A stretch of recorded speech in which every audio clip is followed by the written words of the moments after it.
They called it crazy the first day he covered steel with mud. Not strange. Not unusual. Crazy.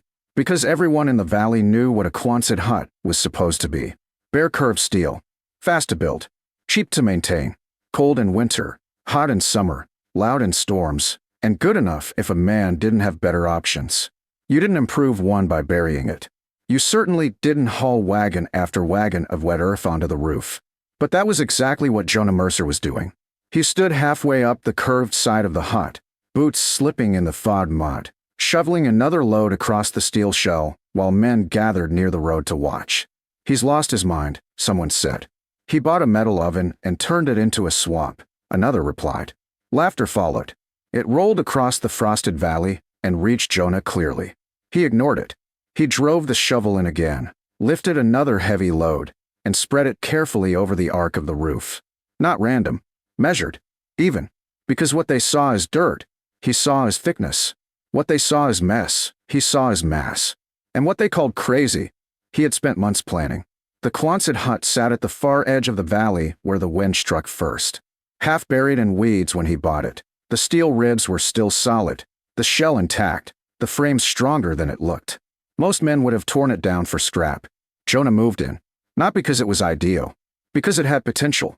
He had lived through 2 winters in cabins that leaked heat faster than fire could replace it. He knew the pattern. Flames high at dusk, fading by midnight, freezing corners by dawn. Wood disappeared. Sleep disappeared. Strength disappeared after that. He was tired of fighting winter every hour. So he stopped trying to beat the cold with bigger fires. He started asking why buildings lost so much heat in the first place. The steel hut gave him the answer immediately. Metal changed fast. Too fast. When the air outside dropped, the steel shell dropped with it. Any warmth inside rushed toward the colder surface and disappeared through it. The hut didn't just lose heat. It invited heat to leave. Most men would have walked away. Jonah thought differently. Steel was a problem on its own. But steel under earth? That was something else entirely. He had once worked near rail lines where sections of buried pipe stayed unfrozen long after exposed ones turned solid. He had slept beside earth-cut walls that stayed steady while wooden sheds around them cracked with frost. Ground changed slowly. That mattered. So he made a plan. First came drainage trenches around the hut, cut by hand so spring melt wouldn't turn the place into a pond. Then came layers. Straw packed against the steel. Canvas sheets over that. Then soil. Dark, wet, heavy soil shoveled over the curved shell a little at a time. Not enough to collapse it. Enough to cover it. Enough to separate the inside from the air outside. Enough to make the weather work harder. By the time he was done, the Quonset barely looked like steel anymore. It looked like a low earth mound with a doorway cut into one side. A buried mistake, according to the valley. You can't live in mud, one man called. Jonah stepped down, wiped his brow, and glanced once toward the road. I'm not living in mud, he said. Then he tapped the side of the mound with his shovel. I'm living behind it. That only made them laugh harder. Winter arrived early that year. A thin snow first. Then harder nights. Then mornings where water buckets wore a skin of ice before sunrise. The valley settled into routine. Chopping wood. Sealing cracks. Banking fires. Jonah did something different. He lit one small stove inside the hut and waited. The change was immediate. The steel warmed first. Then the layers behind it held that warmth in place. The packed earth above absorbed some of it slowly, then stopped demanding more.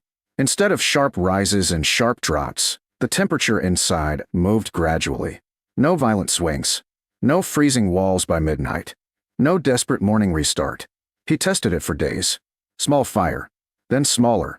The hut stayed comfortable longer than it should have. Not hot. Steady. That was better. Outside. The valley kept laughing because no storm had come yet. Then the north wind arrived. It rolled down through the pass and stayed 3 days. Snow moved sideways. Doors drifted shut. Chimneys smoked hard and uneven as gusts stole draft from the flues. Cabins took the hit directly. Flat walls shook. Roof seams whistled.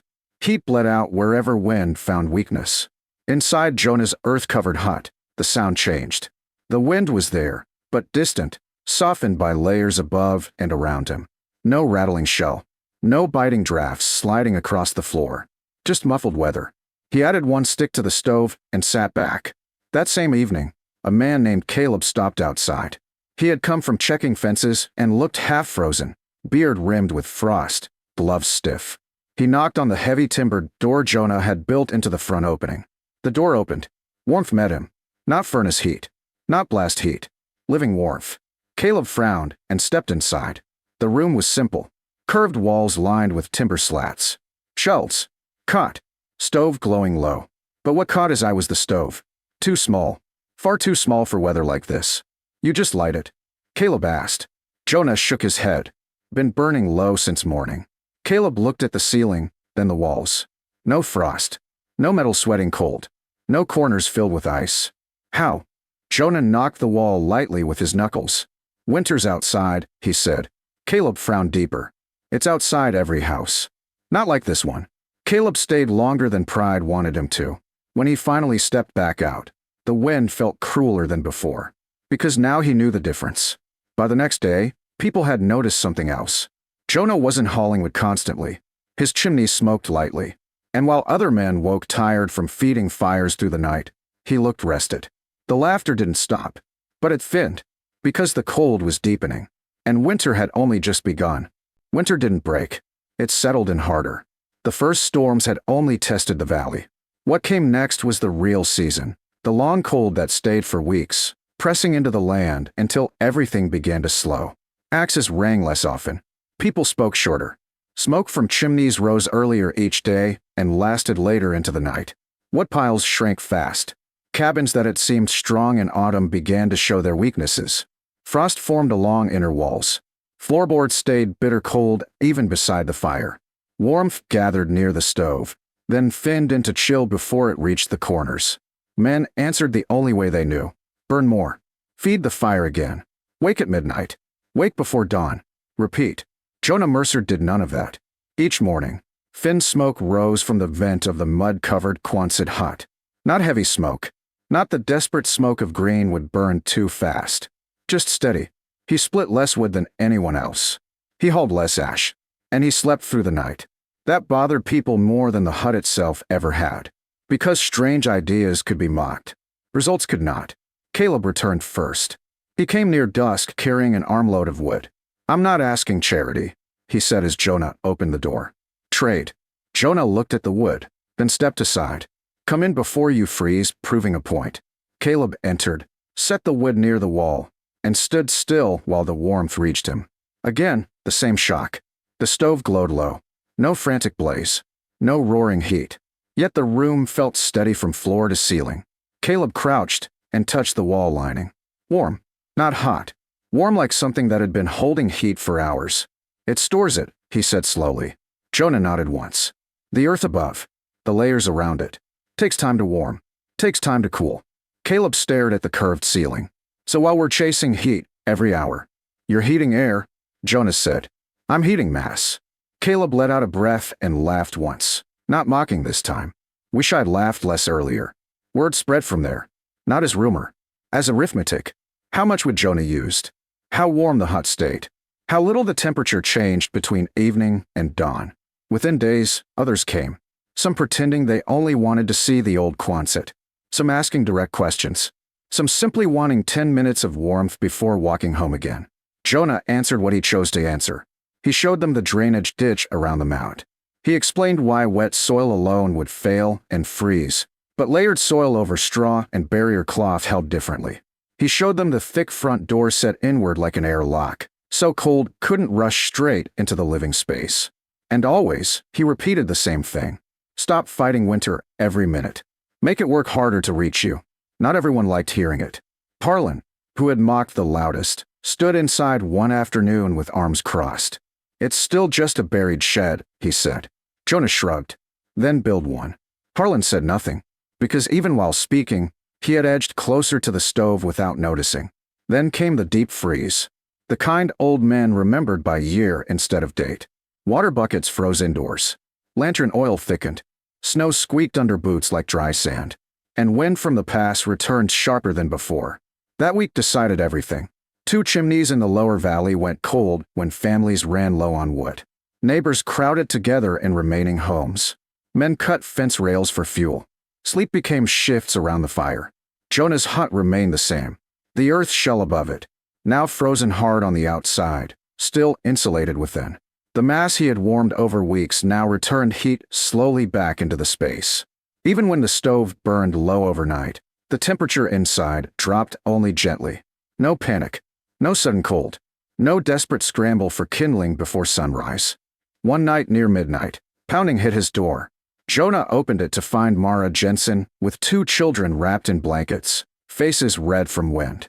Their stovepipe cracked, she said through chattering teeth. I only need until morning. Jonah stepped aside immediately. By dawn, there were 6 people inside. Then 9 by the next evening, rotating in shifts, families warming themselves, drying gloves, carrying embers back home and covered tins to restart weak fires. The hut was never crowded enough to lose control, but never empty either. And every person who entered carried the same expression at first. Disbelief.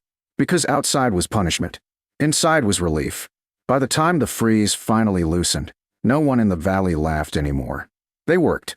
As soon as the ground softened enough for tools, men began digging around old sheds, root cellars, and storage huts.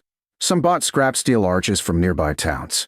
Others banked earth against cabin walls, added wind berms, built double-entry mudrooms, buried barrels for thermal storage. They copied what they could understand. They asked Jonah about the rest. He helped when asked, though never loudly and never for praise.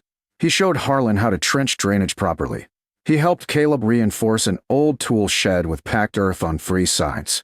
He told Mara to bank snow against her north wall during storms, then clear it before thaw. Small changes. Practical changes. The next winter came hard again, as winters there often did. But the valley met it differently. Cabins had earth berms. Doors had entry chambers. Wood use dropped. Night waking dropped with it. And across the far ridge, several low rounded mounds could be seen beneath snow. New shelters inspired by the hut once called Crazy. One evening, Caleb stood beside Jonah outside the Quonset mound, while smoke rose thin and steady across the valley. They were brutal to you, Caleb said. Jonah looked over the roofs, the improved homes, the families moving confidently through snow. They were cold, he replied. Caleb smiled faintly. That all? Jonah rested a gloved hand on the hardened earth wall. Cold makes people defend what they know. And warmth. Jonah glanced toward the valley. Warmth gives them room to learn. The wind swept down from the pass again. It crossed the valley, touched the cabins, moved over the buried hut, and kept going. This time, it found fewer easy victories. And beneath the earth-covered shell they once mocked, the small stove burned low while the warmth stayed exactly where Jonah had planned it would.